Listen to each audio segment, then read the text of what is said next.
En un capítulo oscuro de la historia chilena, el golpe de Estado liderado por Augusto Pinochet sumió al país en una espiral de violencia y represión.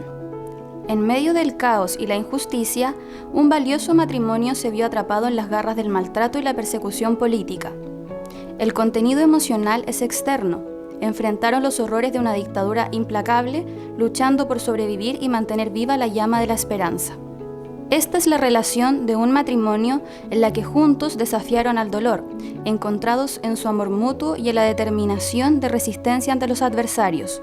Nos adentramos en las profundidades del sufrimiento humano, pero también en la luminosa capacidad del espíritu humano para renacer de las cenizas y forjar un futuro más justo y digno. Raíces del dolor.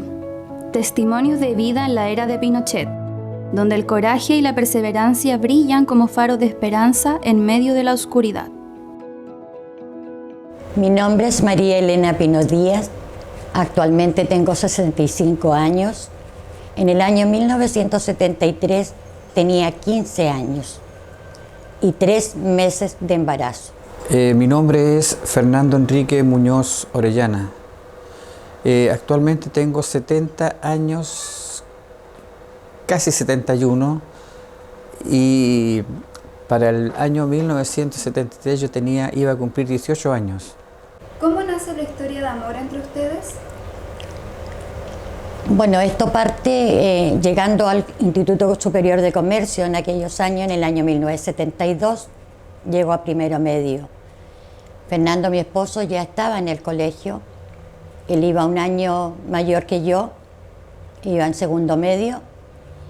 Nos habíamos visto un par de veces antes, pero al llegar al colegio empezamos una relación de amistad primero, obviamente, y después ya nos empezamos a gustar, nos empezamos a juntar, empezamos a participar de muchas actividades juntos y nació una relación de pololeo bastante intensa, por decirlo.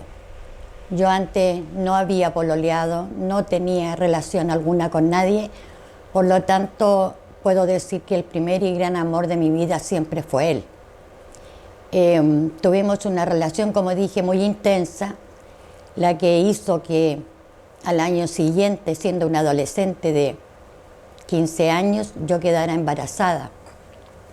Sin pensarlo 2 veces, me propuso que nos casáramos.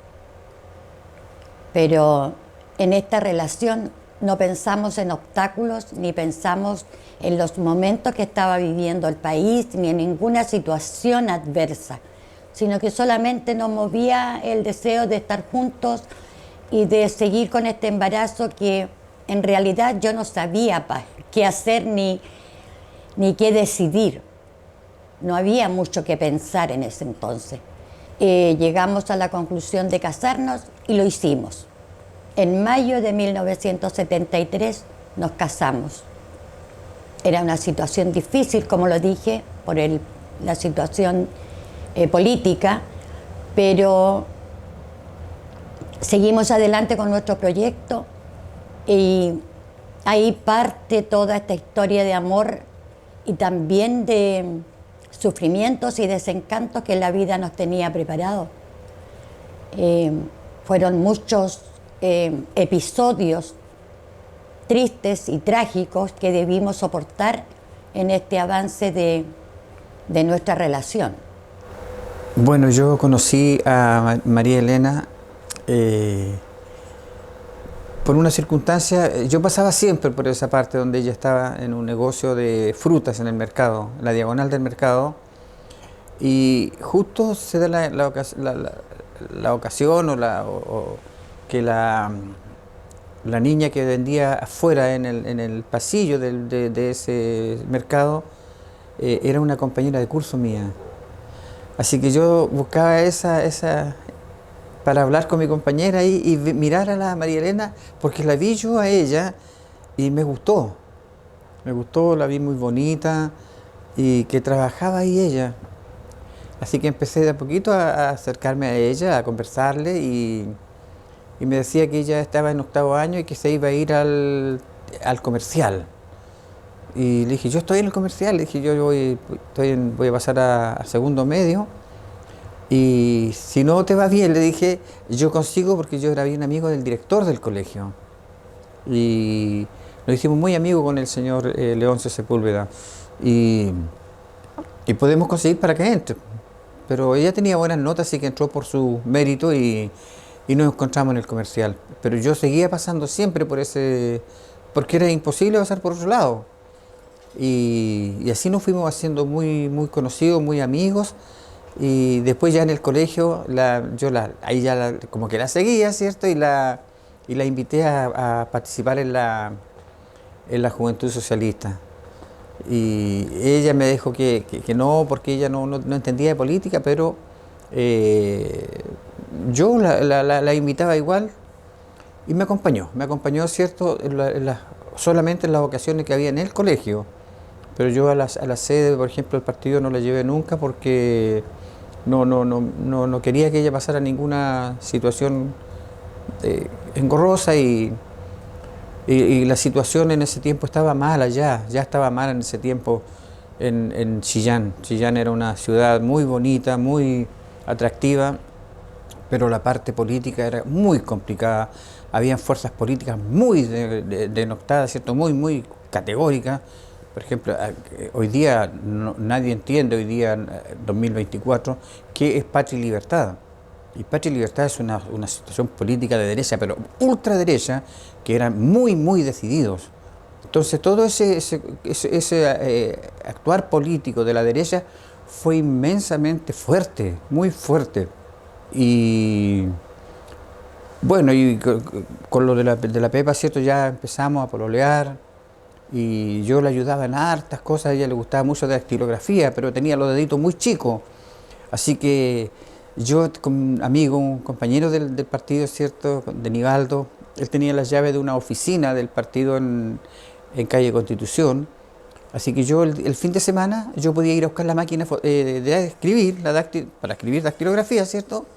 Y me sacrificaba por ella y se la llevaba a la casa y la tuvieran toda la semana, todo el fin de semana, para que ella aprendiera a escribir a máquina, con sus manitos. Así que eso fue como me la fui ganando, ¿cierto? Y los papás ya ahí me quisieron porque un pololo haciendo esas cosas por su polola era bien visto, era bien visto. Nos casamos, ¿cierto?, el 31 de mayo del año 1973. O sea, todo hacía ver que nosotros podíamos algo surgir sin problema. Pero no fue así. No fue así y yo cuando se presentó una posibilidad de trabajo, que un profesor que tenía yo, que en paz descanse también, Tirso Figueroa, que era de nuestro partido socialista, él me llevó a trabajar a mí a Cholguán. Y eso está en una ciudad al sur de Yungay. Él había salido a buscar trabajo y a buscar un mejor futuro lejos de nosotros. Nos habíamos separado un mes antes del golpe militar y yo me quedé en la casa de mis padres y él se fue. Sin embargo, lo que pasó fue tan determinante en nuestras vidas que nos separó con mucho dolor, porque vino el golpe militar y todas nuestras expectativas se fueron. No quedó nada. Quedó solo el hecho de que él salvó con vida. Y al decir se fue, con su cama y con sus sueños, nada más. Él no llevaba nada más a cuesta, promesas que nos dejó de todo lo que iba a trabajar, de todo lo que iba a luchar siendo tan joven. Tenía claro lo que él debía hacer y yo solo tenía que esperar el pago de aquel trabajo para poder solventar nuestros gastos que se nos venían encima.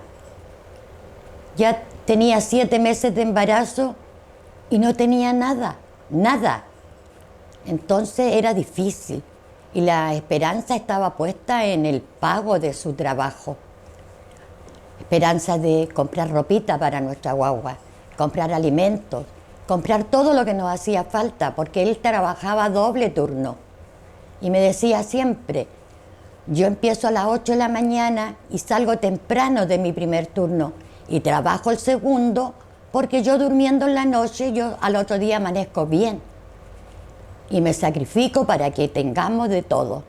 Vamos a pasar unas lindas fiestas patrias, vamos a comprar carne, tengo encargada cebolla, tengo encargada harina, tengo encargada todo lo que se daba allá para comprar allá donde él trabajaba. Pero lamentablemente, antes del pago, vino el golpe.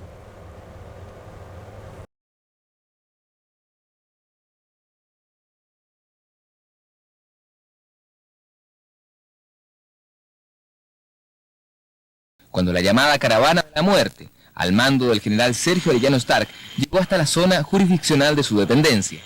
Lo alojó en su casa, sin saber los verdaderos objetivos de la comitiva. Al día siguiente, cuando Arellano ya se había ido de Antofagasta, conoció la verdad. En la noche, 14 detenidos fueron sacados de la cárcel y fusilados. Según Lagos, había sido engañado. Procedieron. Me sentí con dolor, con impotencia, con rabia, con todo lo que usted se imagina, ante un hecho de esta naturaleza que hicieron en mi zona jurisdiccional y a mis espaldas. Al día siguiente Arellano volvió a Antofagasta. Ahí lo esperaba Lagos para encararlo. Y me llamó por teléfono, para darme las gracias por las atenciones recibidas. Imagínense. Yo que estaba con mi indignación sin nombre, le dije, no me des gracias ni nada, le dije. Vete inmediatamente a mi oficina a explicarme los crímenes cometidos por tu gente, le dije yo, al mando tuyo. Entonces, y le dije, no trates de salir, le dije yo, porque te va a ir mal, ya sea en tierra o en el aire, le dije. Después de decirle tantas cosas, lo reconozco, él pudo hablar y dijo, aquí yo respondo de todo, ¿qué vas a responder tú? Le dije. Y saca de su manga el oficio mediante el cual el comandante en jefe lo nombra oficial delegado. Ahí, de acuerdo con el significado que ello tiene, vi que no tenía nada que hacer. Ese mismo día aterrizó en la tarde en Cerro Moreno el general Pinochet. Venía de vuelta de una gira por Iquique. Lagos pidió audiencia urgente y relató en detalle todo lo ocurrido. Usted tuvo una reunión importante con él en el mismo aeropuerto de Antofagasta y el mismo día en que despidió a Arellano. ¿De qué se habló en esa reunión con Pinochet? Fue el momento oportuno para que yo le entregara toda la información de toda la actividad que había tenido Arellano, tanto en Antofagasta y en Calama, porque ya a esa hora ya me habían informado de Calama lo que había hecho en Calama. Y fue medio todo.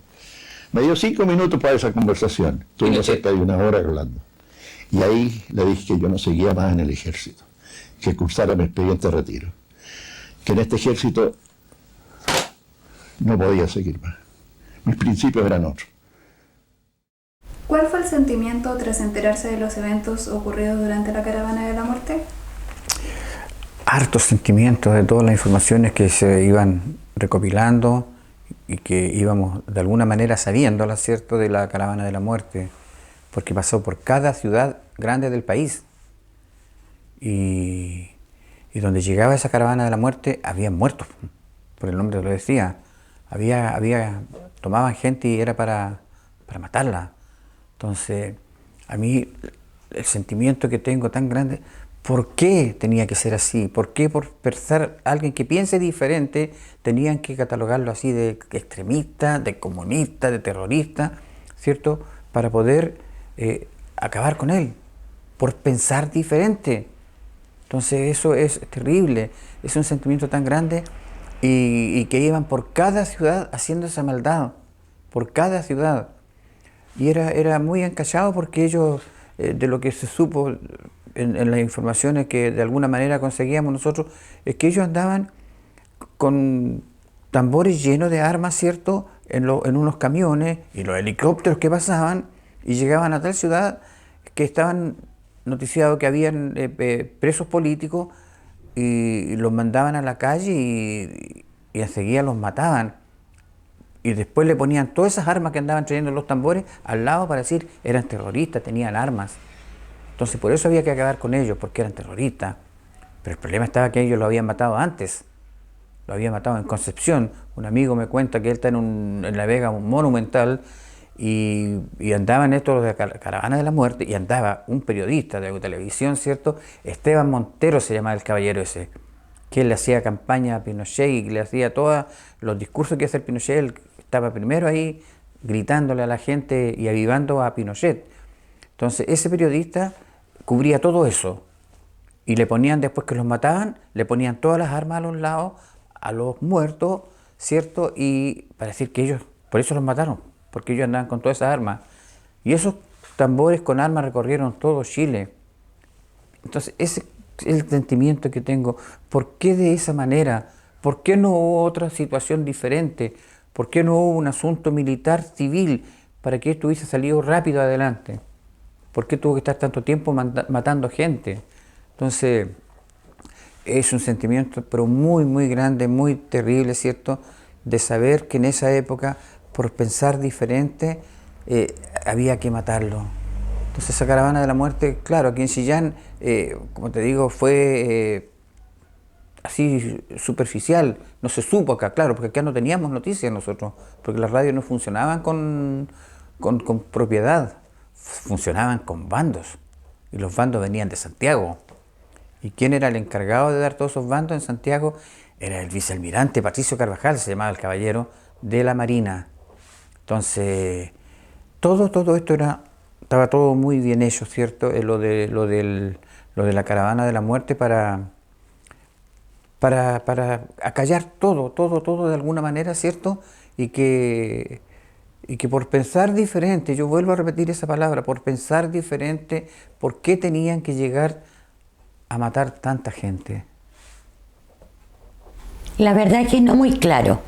No tengo sentimientos muy claros porque había poca información, solo se sabía por cosas que se decían, información extraoficial, de que estaba la Caravana de la Muerte, que todos sabíamos que llegaba al regimiento y que venía a buscar listado. Era lo que se corría de voz en voz, más que nada. Así que poco sentimiento tengo con respecto a eso. Sé que si estuvo en Chillán, también algunos tienen que haber partido en esa caravana.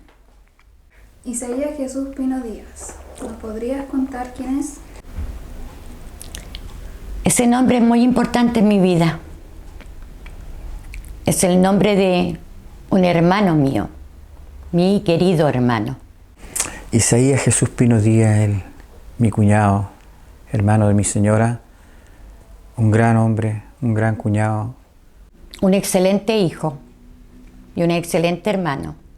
Fuimos muy amigos, muy yunta, muy cómplice conmigo él, con su hermana, porque él me hacía gancho con ella, y nunca, hasta el día que él falleció, ¿cierto? Nunca tuvimos problemas con él, nunca. Para el golpe militar, él trabajaba, y si bien es cierto, él salía en las noches y no teníamos idea para dónde iba o con quién se juntaba porque era muy reservado, no era un mal muchacho, no era una persona que se dedicara a andar haciendo maldades o que anduviera en grupos que no correspondía. Yo le tenía mucha admiración porque era muy buen hijo, muy buen hijo. Él a su madre le quería dar todo. Si él hubiese tenido recursos, estoy seguro que lo habría hecho, seguro. A su hermana, porque yo lo admiraba, porque la que es mi señora, ¿cierto? Él no quería que anduviera mal vestida. Él iba a la tienda donde él sacaba ropa para su hermana y sus hermanas, porque las otras también le hacían lo mismo, las vestía, las acomodaba. Y entonces un hermano de esa manera era muy buena persona él, ¿cierto? Y siempre nos juntábamos en la casa, conversábamos, arreglábamos el mundo, ¿cierto? Me recuerdo que habían pasado un poco tiempo del golpe y ya estábamos como iniciando o tratando de tener una vida normal. Normal digo porque él pudo salir a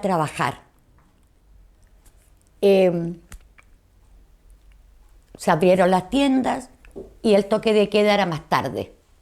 Por lo tanto, había horario de trabajo.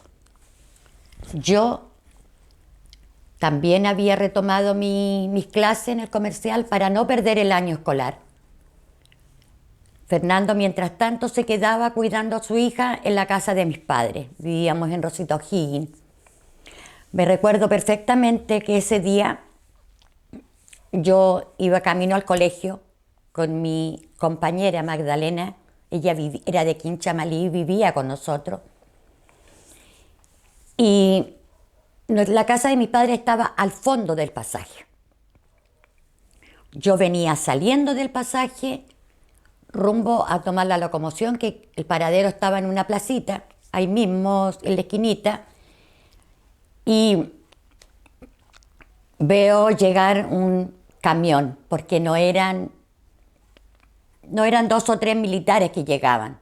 Llegó un camión de militares fuertemente armados, impresionante en su manera de llegar, como trotando, como que van a buscar, no sé, a alguien que está haciendo un tremendo daño o está realizando salvajemente quizás qué acto terrorista.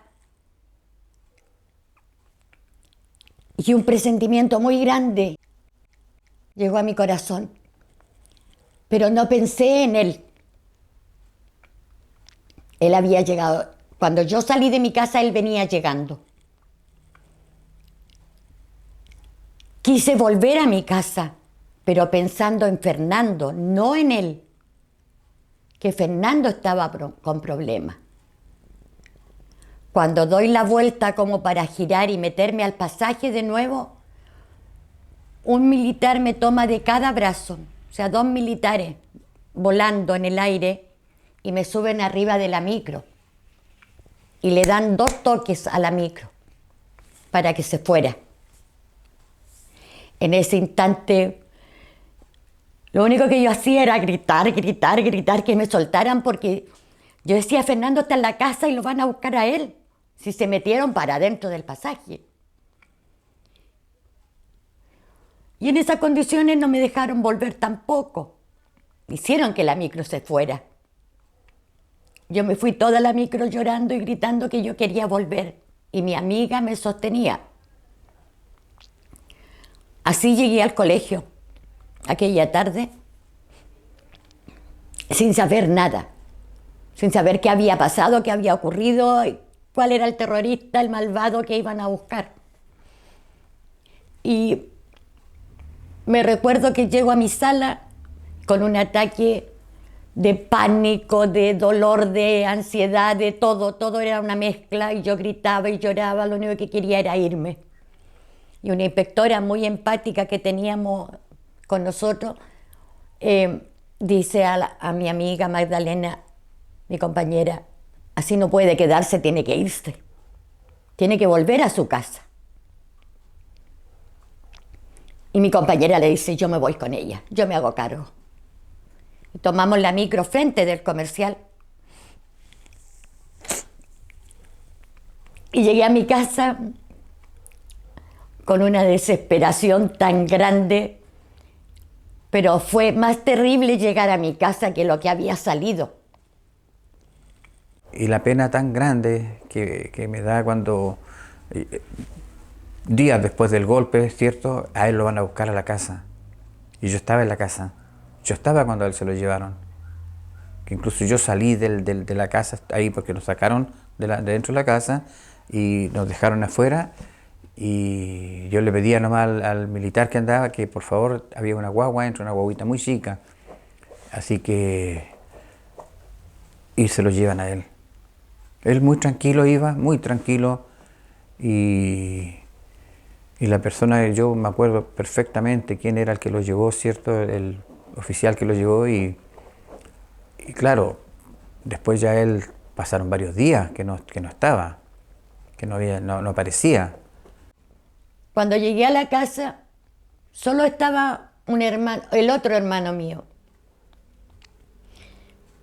Y entro rápidamente a la pieza y no estaba Fernando ni tampoco estaba la guagua. Y no estaba mi mamá, no había nadie. De nuevo empecé a gritar y a llorar. Y no entendía nada, no sabía qué es lo que pasaba, no sabía. Mi hermano me decía que no me pasara película, que Fernando estaba bien, pero yo no le creía porque no estaba ahí. ¿Por qué no estaba ahí? Si yo lo que me demoré fue en ir al colegio y volver. Por lo tanto, había sido muy poco rato. Tampoco estaba mi hermano. Él entraba más tarde al trabajo. Y mi hermano me dice, mira chiquitita, a Fernando no le pasó nada, solo que por tranquilidad se fue a la casa de su mamá.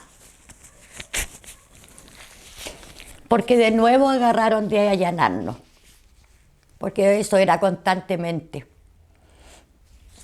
Y después de eso, yo sin creerle, nada, no le creía nada. Me fui en silencio todo el camino hasta calle Cocharca, donde vivía. Y cuando llego allá, efectivamente Fernando y la guagua estaban allá, mi hija. Pero no sabía nada yo todavía. Y entre que la veía y en que puse atención en lo que conversaba Fernando con mi hermano que me fue a dejar, y Fernando le dice, ¿han sabido algo de Isaías? Y ahí entendí lo que había pasado. Y cuando pregunté, ¿qué dijeron? ¿Por qué se lo llevaron? Alguien lo había denunciado. ¿Denunciado de qué? ¿Cómo se puede entender que te tomen preso sin una investigación, sin cerciorarse de qué pasó? ¿Por qué nombraron a esta persona? ¿Quién es? Él no tenía antecedentes de nada. Después del golpe, mi hermano nunca más volvió a salir a ninguna parte. Él llegaba de su trabajo en la tarde y todos nos encerrábamos porque había toque de queda. Fue terrible. Terrible porque nos quedamos encerrados ahí en una pieza en la casa de mi suegra. Porque 2 piezas era la casa completa de ella. Una que se usaba de comedor y la otra de dormitorio, donde dormíamos todos los que llegábamos ahí. Y pasaron los días y siempre pendiente de saber alguna noticia de él. Y no. Mi madre y mi hermana salieron detrás de él, por eso ese día no estaban en la casa, para saber dónde se lo llevaron. Pero increíblemente mi hermano desapareció. No lo encontraron ni el primero, ni el segundo, ni el tercer día. Y mi mamá y mi hermana salían todos los días. Pero tuvieron el apoyo y recurrieron a personas con poder, entre comillas. Los cuñados de mi hermana eran militares que tenían su jineta. A lo mejor no eran generales, pero sí tenían sus grados. Y había trabajado muchos años atrás mi hermana con don Eduardo Torrealba, capitán de ejército. Allá recurrió. Y los patrones de su tienda, que lo amaron siempre como su hijo. Gracias a este círculo que se movió constantemente, diariamente, a los días después, mi hermano apareció. Es una historia de tortura que él nunca contó. Yo fui la única a la que él se atrevió a decirle cómo fue golpeado, cómo su columna, cómo su espalda. Golpeaban esas partes para que no se les notara en la cara. ¿Me entiendes? Le golpeaban el cuerpo. Le hicieron tira su espalda, su columna.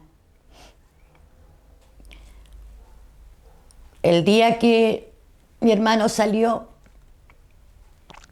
definitivamente él no podía volver a Rosito O'Higgins.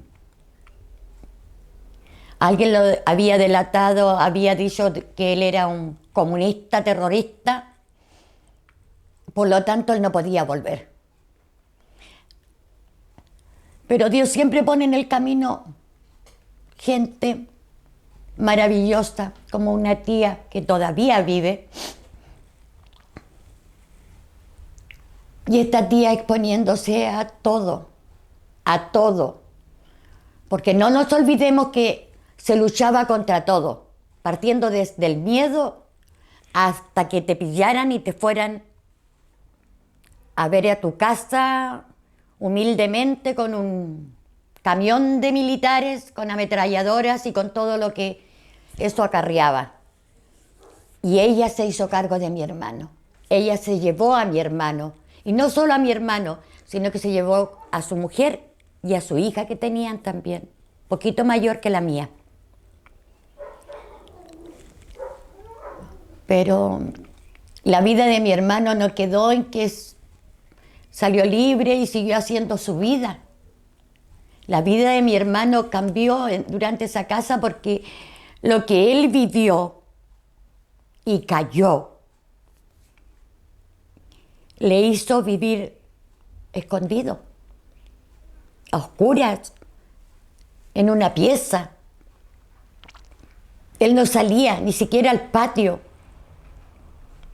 A él se le llevaba la alimentación, todo como quien está confinado y sentenciado a estar ahí. Así vivió un muy buen largo tiempo, hasta que empezó a retomar de nuevo. Yo soy una agradecida hasta el día de hoy por esa mujer que le tendió la mano a mi hermano, porque ella es una prima mayor y no le tuvo miedo a lo que pudiera pasarle a ella. La historia de mi hermano desde ese momento fue diferente. Fue muy diferente. Ya no fue el mismo hermano. Empezó a vivir de a poco, a salir a trabajar después. Volvió a la tienda. Pero ya todo había cambiado, ya su vida no era igual. Y nada tenía sentido igual para él tampoco. Porque él se refugió en cosas que le ayudaron a llevar el día a día, pero que en el fondo lo destruyeron. Lo destruyeron porque el alcohol nunca, en exceso nunca es bueno. Con el tiempo, mucho salir a tomar. Y verlo en condiciones que nosotros antes no lo habíamos visto. Y así transcurrir su vida con nuevas costumbres. Perdió todo. Trabajó, luchó, estuvo muy bien un tiempo, pero al final de sus días, él quedó solo. Solo en el sentido de que se separó, perdió familia, su carácter ya no era el mismo, su vida no era la misma, sus valores ya no eran los mismos, la claridad de pensar tampoco era la misma, refugiarse en lo que fuera era como su único objetivo. Y la cancha, los amigos, hasta que en el año 2012, en diciembre de 2012, terminó quitándose la vida. Y yo hasta el día de hoy no logro entender cómo un hombre como él, que tenía un lindo futuro, dirigente sindical de una gran empresa, muy nombrado, estuvo en la Teletón y nosotros aplaudíamos su logro.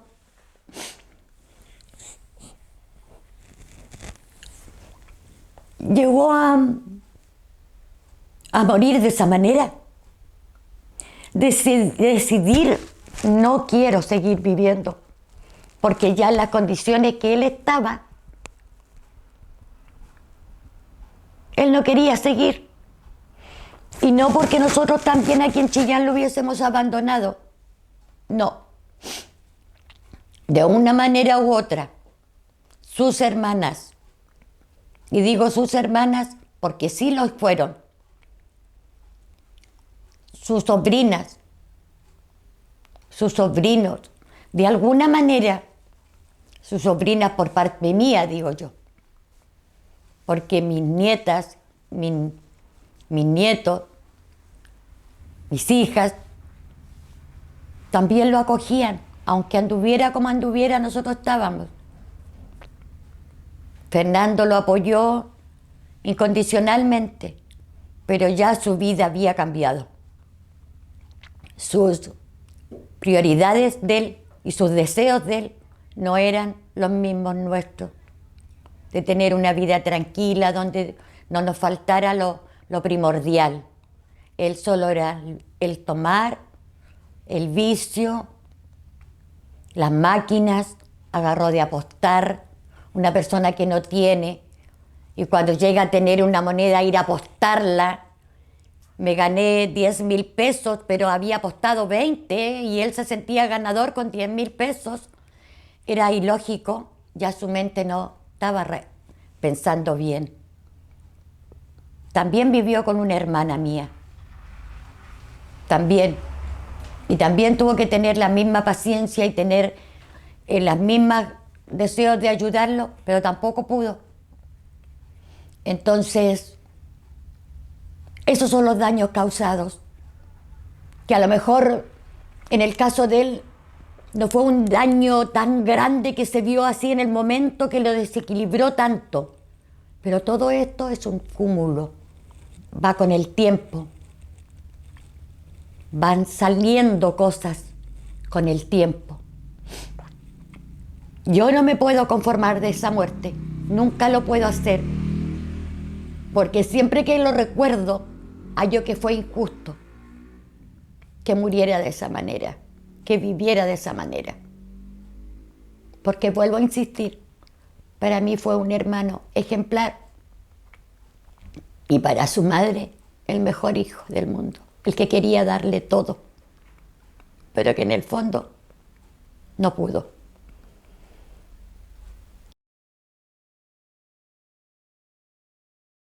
¿Qué acompañamiento y o tratamiento emocional le hubiera gustado recibir post-golpe militar?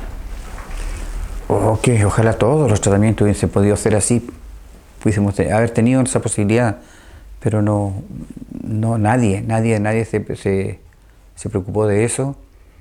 Y quizás habían especialistas en eso, pero había que tener dinero, y nosotros no lo teníamos.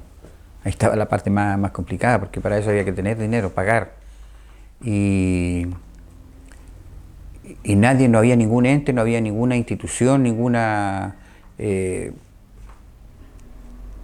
¿cómo puede decirse? Alguna institución que hubiese dicho aquí vamos a atender a las personas que están con problemas psicológicos, que fueron detenidos, que fueron perseguidos políticos, que fueron presos políticos. Entonces, nada. Yo tengo el caso de un amigo que falleció también él, y falleció en las pésimas condiciones, claro, y uno, pero claro, el negro, después que lo tomaron preso, mira cómo está, se puso bueno para el trago y cuestiones.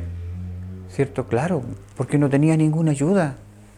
No había ayuda, no había nada y qué bueno que hubiese habido. Habría sido fantástico porque a lo mejor estas heridas tan grandes que han quedado en el corazón de las personas, de los que hemos vivido esta situación de persecución, porque a tu casa no pueden ir 2 o 3 veces porque te quieren ir a ver, no.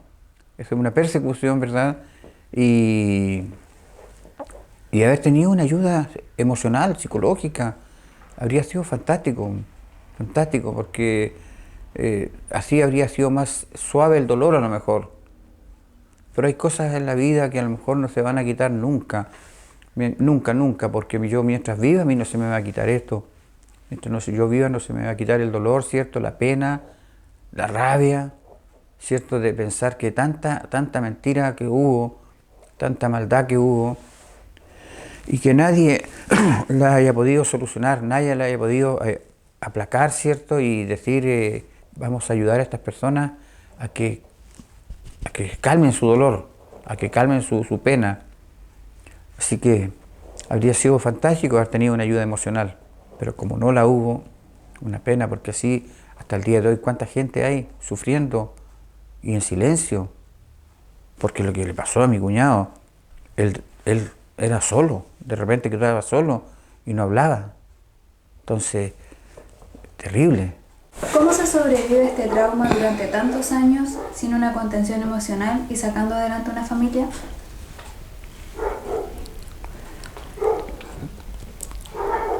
Fíjate que es muy difícil,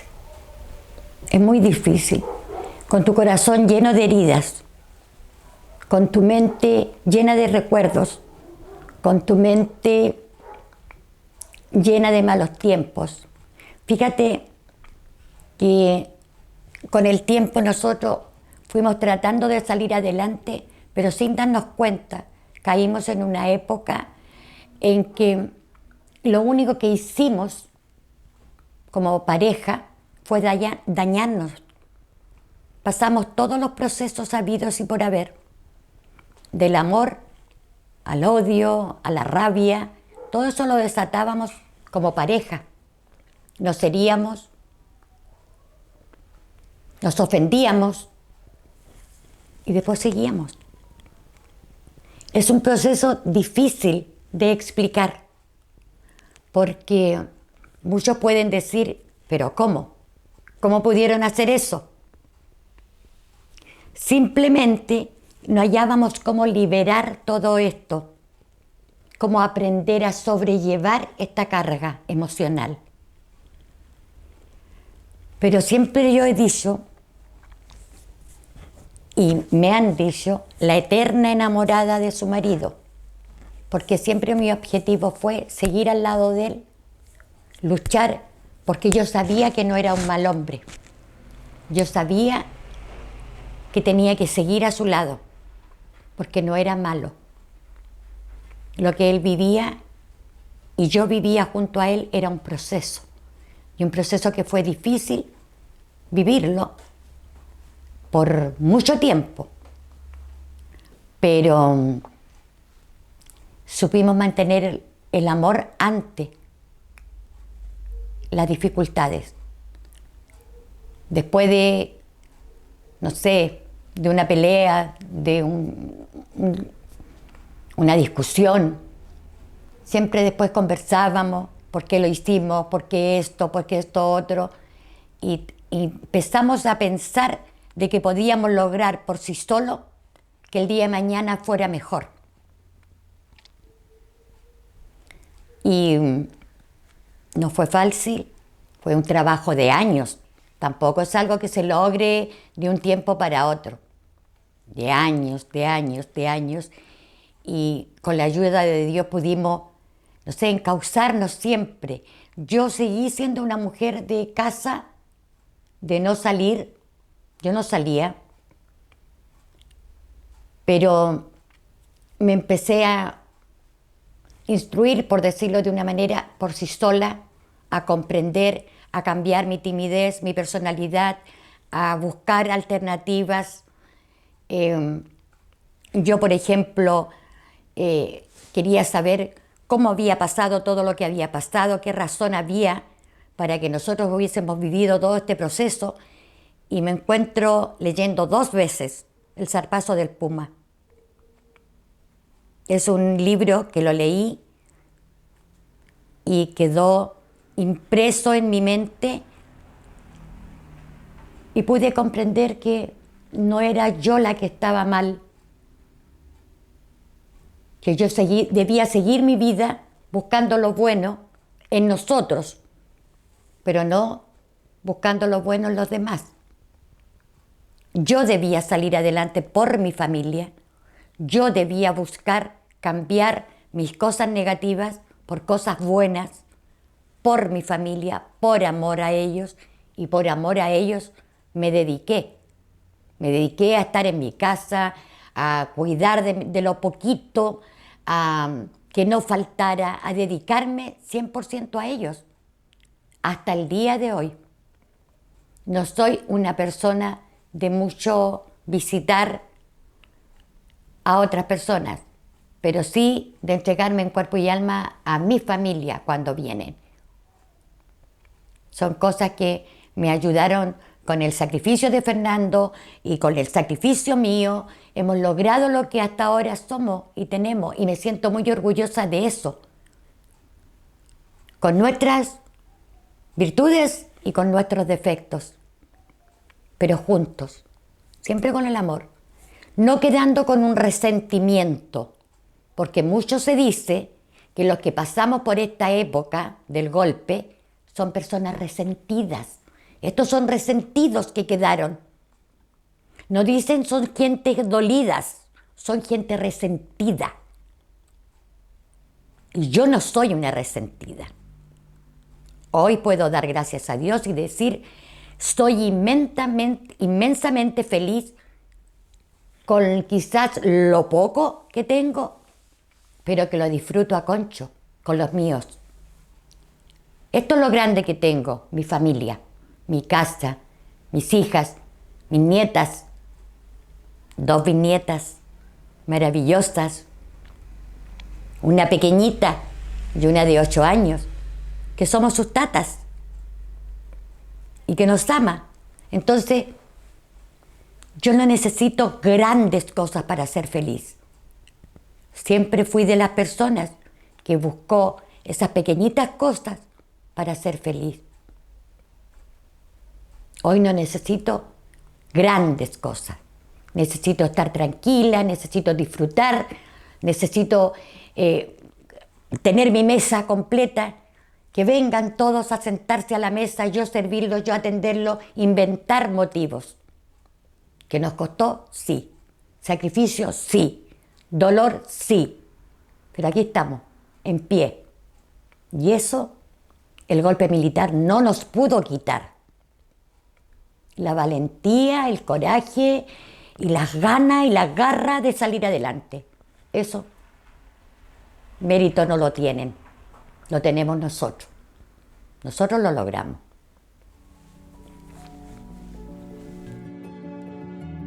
En tiempos de crisis y sufrimiento, el apoyo emocional juega un papel crucial en la sanación de las heridas más profundas. La historia de este valioso matrimonio nos recuerda la importancia de la empatía, el amor y contención emocional para superar la adversidad con dignidad y esperanza. Fundamentalmente, reconocer y valorar a nuestros adultos mayores que vivieron en la época del golpe de Pinochet y sufrieron tanto. Son testigos vivientes de una época oscura de nuestra historia que nos enseñan la importancia de la memoria, la solidaridad y la lucha por la justicia y la verdad. En este documental exploramos las raíces del dolor, pero también hemos descubierto la fuerza inquebrantable del espíritu humano para sobreponerse a la adversidad.